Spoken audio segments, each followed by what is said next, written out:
Welcome back to the Silver Screen Fiends podcast. I'm your host, Sam. This week I'm coming at you with another edition of Silver Screen Shorts. I'm going to talk a little bit about brain damage. Brain Damage is a 1988 horror comedy movie directed by Frank Henenlotter, who did such movies as Basket Case and Frankenhooker, everyone's favorite. And he's really good because he was one of those guys who really had great displays of grotesque imagery and practical effects in his movies, which just elevated the quality, even though it's like all campy horror, right? But it's not as impressive as The Thing, maybe, but him and his team did a really good job, especially in Brain Damage, which is what like drew me into it in the first place, because I didn't really know about this movie, and I got sucked in by watching a cheesy trailer, and then I saw that Arrow Video put out the Blu-ray, and I immediately got it, and I fell in love with it ever since. Right in the heart of the golden age of campy horror. You cannot beat it. 1985, like that, the 80s, that's just where you wanted to be for comedy horror. So Brain Damage stars this kid, Brian, who in the beginning of the movie we see in his bed. He's ill, he's hallucinating. And then there's an Almer who names himself Almer, and it's like a brain parasite. And they're both back there, the budding duo. And Brian is just feeling really shitty.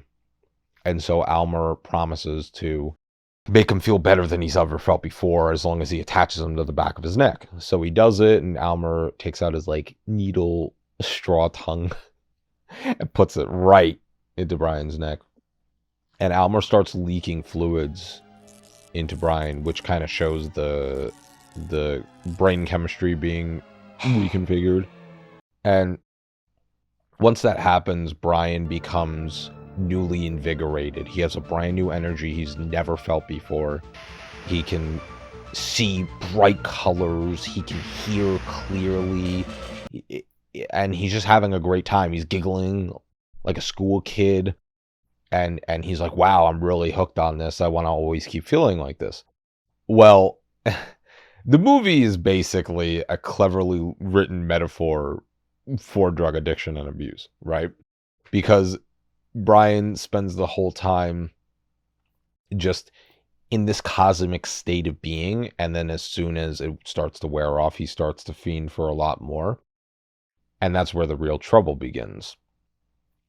Because we see Brian go through withdrawals frequently, and him and Almer have this pact that begins unspoken, but then becomes very clear that as long as Brian supplies Almer with new victims, Almer will provide him with the drug, with the whatever you want to call it, the brain fluid that he provides him. It's interesting because a lot of the addiction and abuse is shown in the subplot of the movie, where Brian's girlfriend Barbara, I believe her name is Barbara, and Brian's brother start to show concern over Brian's weird behavior. They notice he's just not going out, not doing anything, and there's like even a scene where Brian is splashing around the bathtub with Almer, having a good time. It was it was hysterical. But what appears as nonsensical acts of chaos and tomfoolery really is a fantastic study on people who deal with substance abuse. And I think that for a movie to tackle a subject like this while not glamorizing it and making it fun and scary, I think is an important balance. And that's one of the reasons I really like the movie. It's not one of those movies where you gotta really dive deep under the surface. It's pretty clear as day what's going on here. But like there's a lot of scenes in this movie that showcase the addiction and the withdrawal process. And there's even a scene where Brian is out to dinner with Barbara, and she's like, I don't know what's gotten into you, blah blah blah, and he's not hungry at all. He doesn't want anything. He's like about to vomit, and then in his plate he starts hallucinating and seeing tiny brains in his spaghetti and meatballs, and basically wants to just go out and yak. And I mean, that's a clear cut case of withdrawal and how he's fiending and what the brain chemistry is telling him to do. So like there's this battle between Almer and Brian, on like who could go the longest without the other, because Almer needs a brain, Brian needs the drug for his brain. So Brian starts to undergo really, really horrific withdrawal symptoms at this point. And one of the best scenes in the movie, one of the best scenes in any horror movie, really. Brian starts to hallucinate, and through the withdrawal and the hallucination, he notices in his ear there's like a it's like a weird feeling, and he starts pulling something out and pulling something out, and then he eventually tears out the stem of his eardrum, and his whole ear pops off, and he starts gushing blood. And I'm not talking like it lasts a couple seconds. It is him gushing blood. It's like projectilely shot against the wall for like a solid 10 seconds. And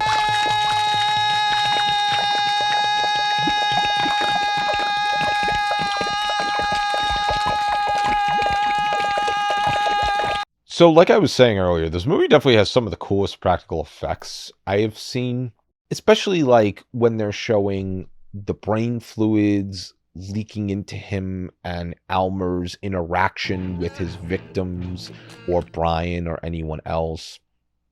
It really like Henenlotter had such a good eye for what's grotesque, and he had such a brilliant imagination that I think is really, really just undeniable if you watch this movie. It really is impressive to me.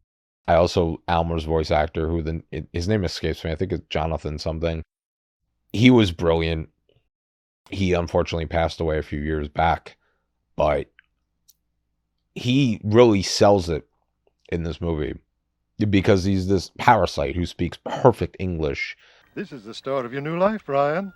And he's got like such a calm and calculated approach to the performance that you know what he's doing is wrong.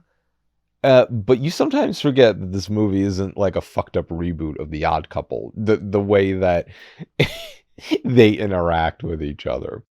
A couple other cool things to know with this one too. So when Brian is on the bus with Barbara, every time she turns around away from him, Almer comes out of his mouth and like tries to eat her. It's so silly, but I love it. Also in that scene, a man comes on the subway with a basket, and the basket is the exact basket from Basket Case, which is a reference to Henenlotter's other movie. It deals with these themes and issues, but it really, really does it in a way where you have fun with it, right? It's not like a serious movie. Not like it's not gonna preach to you or anything. But there's this old couple in the very beginning of the movie, and in somewhere in the middle of the movie, the old man starts to talk to Brian because they're trying to track down Almer because he left them and they clearly are still under the control of the drugs. And so Brian is talking with this old guy, and the old guy's explaining to him that Almer's been around since like medieval ages. I believe it's around that time, maybe a little later. And how he's been doing this to anyone and everyone throughout history, and it's been expanding their minds into like this creative into creative control, really. And so that's kind of like where there's this standoff, and the old man and the woman are trying to like get Almer back. The old man chokes out the Almer, and he ends up dying. And then Brian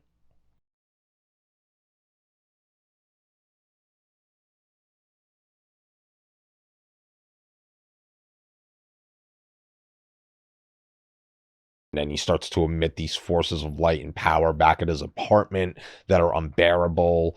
And you see like a giant hole in his head, and it's shooting out light, and that's kind of how it ends. And it's great because like obviously in a movie, especially like a campy 80s horror movie, once the main source is dead, that's kind of it. It doesn't drag on. It's kind of that's it, right? So I think the way they end it is perfect. I'm glad that they didn't drag it on. I'm glad that there's not a sequel to this, because it really is a one-of-a-kind movie.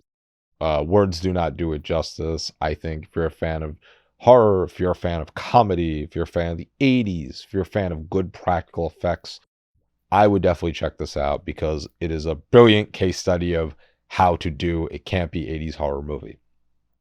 Well, I've been Sam, and this has been the Silver Screen Fiends podcast, specifically Silver Screen Shorts, and I'll catch y'all next time.